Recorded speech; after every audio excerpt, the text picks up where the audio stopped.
राहुल गांधी ही जानता है कि क्या करता है, ना उसकी पार्टी जानती है, ना मैं जानती हूँ, ना कोई हिंदुस्तान में कोई जानता है। नमस्कार, आप सभी का स्वागत है। मेरा नाम आनंद है। मेरे साथ इस समय सुल्तानपुर की वर्तमान सांसद मेनका गांधी जी मौजूद है। वर्तमान में बीजेपी ने फिर से चुनावी मैदान में उतारा है। बातचीत करेंगे, समझेंगे तैयारियां कैसी चल रही है और इंडिया अलायंस सामने खड़ा है, कैसे तैयारी चल रही है। मैम स्वागत है आपका। धन्यवाद। तैयारी कैसी चल रही है चुनाव की? चल रही है, सब लोग इस दिन के लिए 5 साल से तैयारी कर रहे हैं। तो हमारे सब कार्यकर्ता फैले हुए हैं, सब लोग ईमानदारी से मेहनत से अपना काम कर रहे हैं। पूरा खाका तैयार है। 10 साल के काम को लेके आप जनता के बीच में पहुंच रही हैं? जी नहीं, 5 साल नहीं, मोदी जी के 10 साल को लगातार बीजेपी कह रही है कि मोदी जी का 10 साल 400 का आंकड़ा पार। जी रिस्पॉन्स कैसे हो जाएगा। इंडिया अलायंस सामने मैम तैयार है और भीम निषाद यहाँ पर हैं, उनको कैसे चुनौती मानती हैं आप?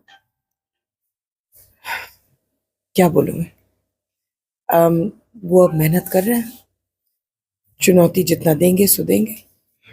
मैम पिछली बार देखा गया था 2019 के चुनाव में जो आपका जीत का मार्जिन था 14,000 के आसपास था। बसपा और सपा एक साथ चुनाव लड़ी थी। इस बार बसपा अलग है, सपा का रास्ता अलग है, कांग्रेस साथ आई है। कांग्रेस का वोट 21-22 हजार वोट था उस समय। तो कैसे देखती है कि इस बार बसपा अलग है तो चुनौती आपके लिए कमजोर हुई है, चुनौती मजबूत हुई है? हमेशा कैंडिडेट के ऊपर है, कैंडिडेट के ऊपर है। कैंडिडेट कमजोर है या कैंडिडेट ताकतवर है। पिछली दफा तो बहुत तगड़ी चुनौती थी, इसलिए क्योंकि मैं नई भी थी यहाँ। अब तो मैं एक एक को जानती हूँ, हर गांव जा चुकी हूँ, पूरी टीम तैयार है। जो चुनौती कम होगी बेटा, चाहे कोई भी आए। आपके बेटे यहाँ से सांसद थे, अभी पीलीभीत से टिकट कट चुका है, अभी इस बार टिकट कट चुका है, क्या कहेंगे उस पर? क्या कहने वाले, पार्टी फैसला किया। चर्चाएं चल रही थी कि समाजवादी पार्टी चुनाव लड़ा सकती है कहीं से। सुल्तानपुर में चाय की दुकान पर बैठ करके रोज हजारों थ्योरी निकलते हैं। सरकारें गिरती है बनती है, गिरती है बनती है, हर 10 मिनट। तो चर्चाओं पर तो कभी जाना नहीं चाहिए। मैम आपका एक एनजीओ भी चलता है, पीपल फॉर एनिमल्स करके, आपने 1992 में स्टार्ट किया था।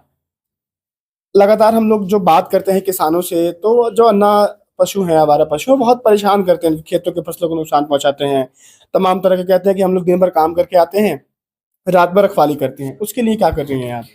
उसके लिए सरकार ने गौशाले सब जगह बना रहे हैं, और हम लोग भी ज्यादा से ज्यादा इन पशुओं के बारे में हम लोग कुछ नहीं कर सकते हैं, इसलिए क्योंकि किसान लोग खुद छोड़ देते हैं।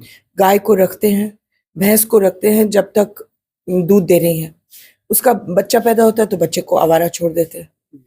ये एक ऐसी प्रॉब्लम है जो खुद किसानों ने अपने लिए पैदा किया है।